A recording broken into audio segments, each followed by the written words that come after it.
Hello, my name is Shuttley and welcome back for another episode of Guardians of Silk in EU4, me in Texas. And in previous episode we managed to do the reform for the military. We also captured one province over there, but that wasn't really that big of a challenge.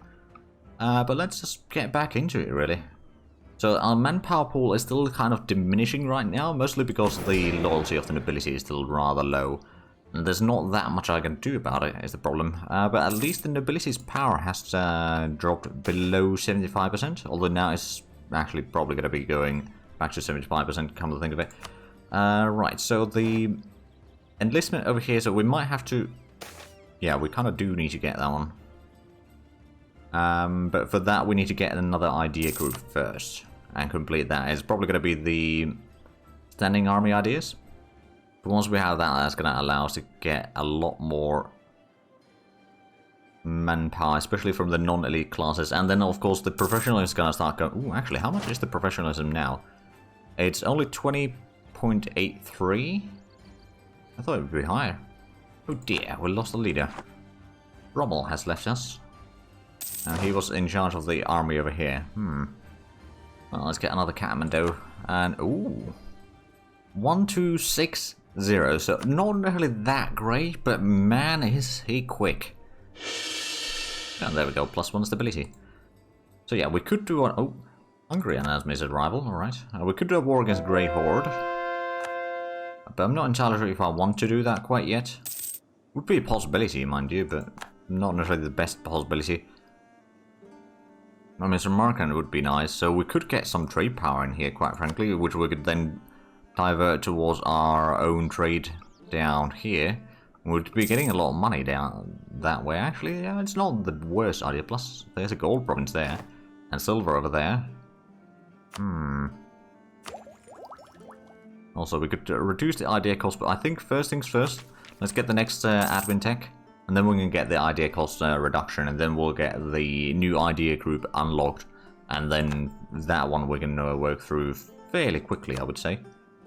So we're still at 7.6% total of the, well, development when you take into the autonomy. Unfortunately, we're not really getting that much of the global trade over here at our capital. It's in fact going down, which admittedly doesn't really help the situation all that much. So how strong of an army does Turkish Empire? Now on peacetime they got 63,000, which is still pretty large. But myself and my vassals combined, we do have more. Plus we have a higher militech, I believe. Yeah, I got 49, don't I? Yeah, I got 49, they got 48. Not entirely sure how much better that is, but I mean it is higher at least. And the next level is going to be really important with the new infantry and cavalry. Still getting about 6 ducats per month, but I suppose it's mostly because the force limit is slowly dropping, thanks to the fact that we're just not getting enough recruitment done while the nobility is upset. And before we have the next level of recruitment. But once we get the nobility's loyalty up at least 30%, preferably a bit higher than that, but even 30% would be already sufficient. That it's not going to continue going down. I'm sure that in a few years we'll be able to do that. If nothing else, at least is going slowly up, but it might be still a little bit slow overall. Ah, and the aristocrats have taken over. Alright. Well, the legitimacy is going to go up a little bit faster now. Oh, actually, this next tech is really good because that increases the resource sizes. So especially the gold provinces and other very valuable provinces will be benefiting from that greatly. How's the corruption doing? It's still going down. It's not going down very quickly, but it's going down. It looks like... Oh, actually. Are you fighting a war? No, you probably have some rebellions or something. How much of an army do you have? Not to mention you got 6 less militech than I did. You got that in 21,000 in army. Alright, I could probably do a bit of a war against the Grey Horde soon. Oh, bureaucrats take over again. Alright. There we go, let's get the admin tech. Then we could probably do a bit of coring and also all this. So yeah, let's go ahead and declare war. We can probably go with the imperialism because the cost for provinces is going to be less. We still get the same prestige, but less aggressive expansion than with the Holy War. Although for this it's just all provinces, whereas the Holy War does give liberation of vassals and liberation of countries. So, yeah, it could be better, but I don't think we need to worry about that. Yeah, let's go ahead and... Imperialism, off we go. Let's actually go for the capital first, because that is the war goal anyway. We have a medium looting, I wouldn't mind taking a bit of cash here. But there's still potential for rebellion in Iraq. But yeah, that's only 2,000 men. We've got still the army doing suppression there. So I'm not particularly worried about that. And this one, yeah, we got 3 pips from the artillery. No siege pips on the general though, unfortunately, but oh well. Can't have everything. Apparently we do have a plague somewhere in our country, but we got a bit of a long country, so to speak, so it's kind of to be expected that at some point somewhere there's going to be a rebellion like that. Or plague rather, not a rebellion. We shall loot the capital though. Oh yeah, there we go. It's about 40 or 50 ducats or something like that. It's not too bad. Now we got the war goal. So what we'll probably do is... Oh, right, this was the gold province, wasn't it? Yep. And then the silver is over there. Let's actually figure out the peace deal. So what we want to have is those two. And that one. Maybe that one. And then take more on this side. Okay, they wouldn't accept... How bad of a coalition would this be? Only Grey Horde. Okay. So not something that I need to worry about. I could certainly do something like this. Do I dare take that one? I suppose I could. Probably not going to be that expensive in terms of points. I'm going to leave this as a buffer zone in case Ming expands further. Although this one would get us potentially fairly close to Ming already. Actually, yeah. Is that... No, that's Odoli, but Ming is over there. Ming is not far. But yeah, something like that. That would be quite a bit of extension. Is that... Mogulistan and Grey Horde. Okay, that's not too bad. Both of them are quite small nations, to say the least. You know, a little bit of eastern expansion and then back to west. Deal with Mamluks and something like that. And I'm guessing, yeah, we're still 2 over our force limit. Katenga is moving through here. They probably just... Oh, burger tax relief has expired. Oh, right. Now the burgers are going to start paying a bit more taxes as well. That was something that we did for the stability, didn't we? In the previous recording session. So yeah, that makes sense. We've still got 1100 development, and I'm pretty sure that we have not gotten the 7.7% now. Okay. But there might be some places that are getting that, or being developed slowly but surely, that do have the institution already embraced. Or it's spread to somewhere like Gilan, which I don't think it has yet. Maybe it's spreading into there, but it's not there yet. There we go, another siege done. So we could probably get to Penjigent. Except which, okay, we need to go around a little bit, but that's fine. So where can we go from here? There is a pass into Ally. Where is Ally? Oh, that one. Okay, that makes sense. So we go there, then over there, siege down these. That's going to give me a decent chunk of land over here. I do wonder if there's any important resources in those. There's gems. And then there's the silver and the gold. So this is actually... Oh, another gold province. Ooh. I'm starting to like the sound of this. So 4 fairly valuable provinces are likely to switch hands in this peace deal. I suppose, technically speaking, I could already get the peace deal done. Well, if I want to get some more cash from them, which I suppose I do. We need to get a lot more war score, but like, we haven't really seen the army anywhere. I'm sure they do have it somewhere. It's just a lot lower quality, and if we see them, we should be able to catch them. Ah, we can get the Miltech. Before we do that, let's double check if we are very close to getting the institution somewhere over here. That's already 74%. 5%, 5%, 5%. 9, 66.6%. 11%. 25, 25. Don't think it's going to be spreading all that quickly, so yeah, what we can probably do is just get the Miltech. Not going to switch the unit types yet, or maybe I'll switch something like the cavalry first. And then once those are full morale, we can switch the other one. So I think, well, we got the Carabiners, which are really good at offensive morale and offensive fire. Decent at shock, but I think we're going to focus on the offensive shock and offensive morale on the cavalry, and the infantry is going to focus a bit more on the fire. Oh, yeah, we'll switch that one first. Luckily, the sieges are going to go rather darn quick. Oh, it's 14 days per siege tick, so yeah. And we start at 7%.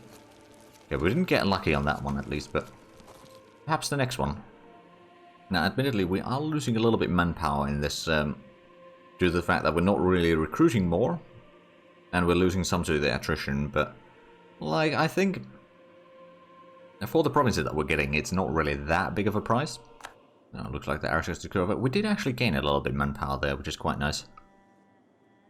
I'm guessing the loyalty is now, well, it's still 26. But I suppose now that we're getting more money from the... Okay, yeah, the power is now 75, but yeah, the loyalty is slowly climbing up. I think 3 more years, and it's going to be at least 27 without any interference. Oh, there we go, Ally has been sieged. Let's just go ahead over there. I suppose, how much more do we need to siege down to get this peace deal? Probably still quite a bit. I mean, it's a bit of a large peace deal, I'll admit. Plus the 500 targets certainly doesn't hurt. Prestige is still going up. Oh, they got 1,000 men moving through here. 2,000. Alright. No idea where they are heading, but I suppose that's good to know. And the bureaucrats take over once more. It does increase the corruption a little bit, but at the same time, it lowers the autonomy, which I think it's a decent trade.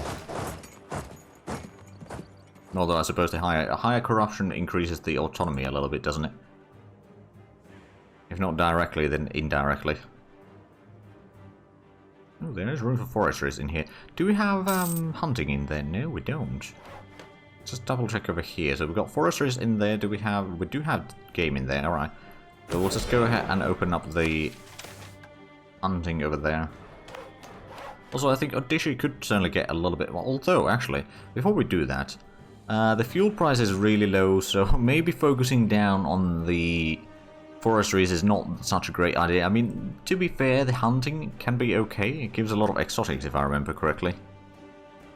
Not so much delicacies. Delicacies is the only thing that we desperately need right now.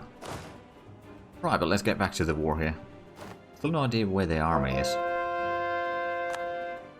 Well, there's the rebellion in newly conquered province happening right about now, which is going to be taken care of right about now. There we go, that's the stack fire for 46 men. Oh, where? Oh, right, that's in South America. And who owns this? Okay, that's Cusco. So the European... Oh, that's British Peru. Okay, so the Europeans have started taking the coastline especially, but...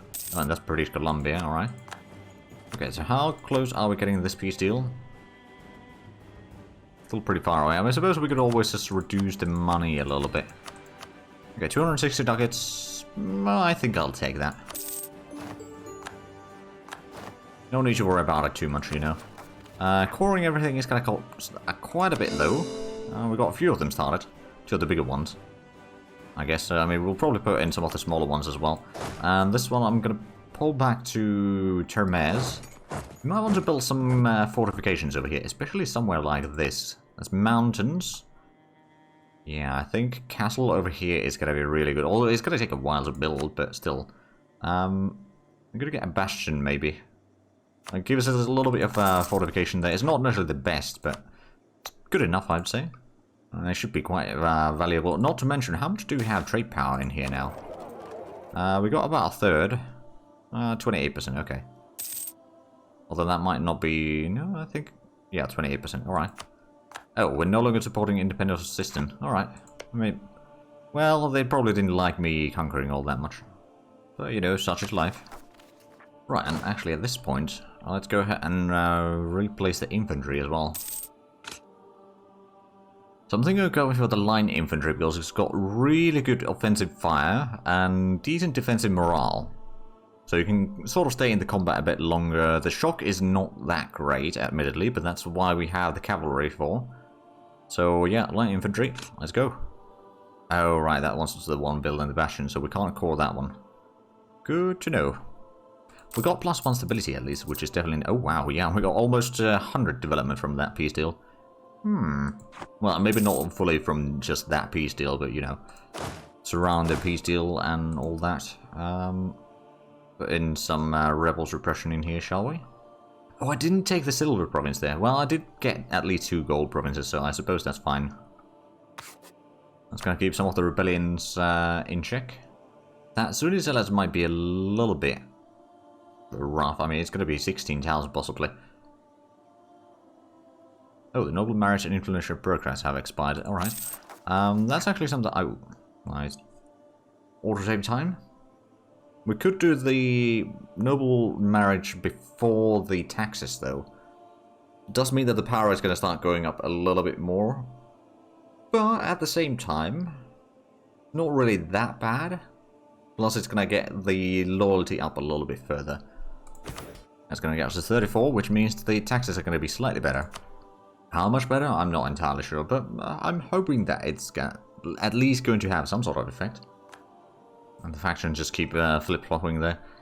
Which one is taking the power, or which one is in the power, rather. Oh, look at that, our typeface is getting larger as well. Although Siberia does win us in that portion, but they got a lot of wastelands in here as well, so it's not really that well comparable. Right, so Naples still has the France and Spain as junior partners. Oh dear. That is quite a dangerous alliance chain there. Or, well, power block, I would say. So did the... Okay, the force limit did actually go up by 1 again. So things are getting... Oh, we lost the philosopher. Things are getting better in terms of manpower, at least. Ooh, urban production efficiency does... Oh, and that's level 3. It is a Muslim advisor, admittedly. Let's actually have a look. So we got... We don't have a clergy advisor. Nor do we have Burqa advisor, to be fair. So maybe the Burqa advisor would be a better option. Still be idea cost and yearly prestige. Metropolitan influence would go up quite a bit. And it would also probably stop the corruption from going down all that much. But, yeah, it's a sacrifice I'm willing to make. I think I'm going to take the Burqa one. There we go, so now we get 9 admin points per month, which is definitely an upgrade. Plus, there's a bit more... Ooh, actually. We haven't gotten the idea cost reduction there yet. But at the same time, how much is the overextension? It's 32%, so we might want to focus down that one first. Which, to be fair, having the better advisor certainly helps in that. Getting at least more of the cores coming along. Even if we won't get them immediately. So, you are like a Sibir. If I was to declare war on you, how much would I have to fight? It is quite a bit. Not actually so much that I couldn't take them on. We only got 45, and Siberia, what is your Miltech? 46. So there is quite a difference in the quality of the troops as well. But I would have to bring in both the armies in there to be able to fight them one at a time, basically. Then focus down Siberia first. Probably. Oh, military engineer has died, alright. Let's have a look. What sort of options do we have here? There's a level 3 siege engineer. There's a mercenary. Oh wow, there's most of these advisors, or at least the high-level advisors, are Muslims. The problem is that if we go for them, then there's going to be the scandals, I believe. I suppose we could take the discipline advisor or the siege. You know what? The siege engineer isn't bad. It's always nice to have. We could always upgrade that by 1 more level. How much are we making money still? About 9 ducats. It's actually not bad. Not bad at all. We're making 16 ducats per month from trade. So I guess we are transferring a lot of it downstream. Oh dear, stability went down, but that was mostly because we lost 2 advisors in a fairly short span of time. Must divide. Disaster strikes. The local warriors containers declaring they should have the mandate. Wait a minute. Okay, well that... That puts a bit of a wrench in... Well, it does complicate things a little bit of reaching Ming, but at the same time, Ming is now over here. How much weaker are they? They still got a 1 million men, but I suppose their force limit is going to start going down rather... Actually, let me see what their force limit is now. Still got 996. Okay, so they're still pretty darn large. Well, that I did not expect to see, I'll admit. You know, I'm totally fine with this. Other than the fact that, you know, touching Ming... I mean, it's not quite as dangerous right now then, I suppose. While they have presumably quite a civil war going... Well, actually, they got a war going on. It's not a civil war. Do they still have a lot of tributaries then? Close tributaries. Avadali, Iroquois, Anding, Vilkans, and Udeja. And then tributary states Odoli, Galga, Urat, and Sibir. Wait, so Grey Horde is no longer a tributary then? They're no longer a tributary. They're fighting Morgulistan and Multan. Speaking of it, if Morgulistan takes a lot of land here, are they are tributary states of Sibir? They are allied to Multan. I don't remember where Multan is, to be fair, but there's an easy way to check that. Down there. Oh, right, I remember now. Also, how's Hindustan was allied to Siberia, so they do have a decent army. We already checked that not that long ago. Right, and here's all the Imperialism casus belli against all the warlords that came independence there. Are they getting their alliance change going on? They probably are. How large armies do they support? 84,000, they got 200. Oh, wow. That's a lot of manpower reserves. Okay, so each one of these warlords is still quite substantial in terms of their strength. I do wonder what is their... so that's 48. What about Ming's Miltech? It's 48, 48. So they all share probably the same Miltech then. At least the ones that gained independence there. Right, but at least the nobility's loyalty is good. Burger loyalty is really good. Clergy loyalty is alright, and tribe loyalty is alright. Even the bureaucrat loyalty is alright. That does mean that the corruption, well, it is fairly low. I mean, it's only 13, but actually only 12.03. So actually within a year, it's going to drop the number. Well, actually, right, half a year, it's going to drop the number to 12 there. Now, I do suspect that we still got, well, we got the recent reforms, so that's going to expire in about 2 years.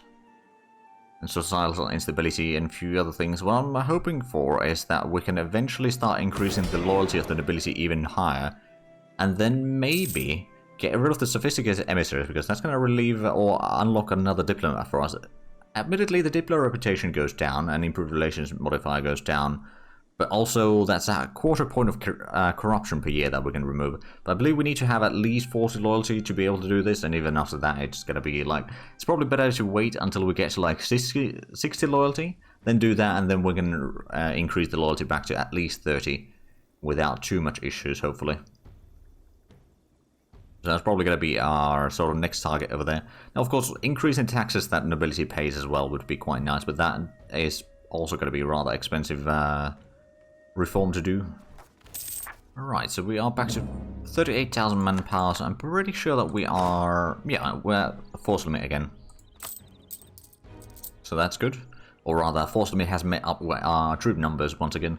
Getting about 9 ducats per month, which is definitely not bad. How is the... global trade is now 7.3% only. So some provinces have lost development, or I suppose, oh, well, I suppose we did get more provinces as well, didn't we? So it's Gilan, that's 77%, that one's 85%. Don't know if these are going to be enough. I mean, that's 10, but it's fairly high autonomy. That's 11. Combine that's 21 at around 66% autonomy, so that'd be only 7 points of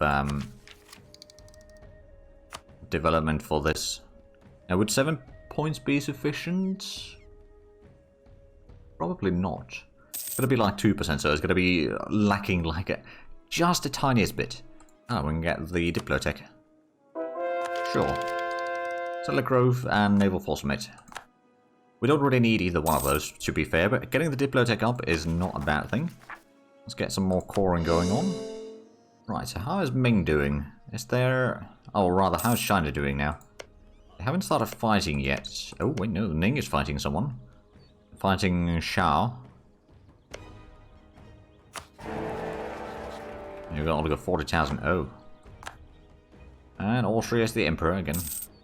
No surprises there. There's only 2 more provinces that we need to start coring. But then we can get the overextension down. And that would be quite nice. Looks like the naval material production has actually started picking up some speed. Now, to be fair, we have been building a bit more harbourages, which does mean that there's a bit more demand for the naval materials, and thus the price is going up, so the production is going up.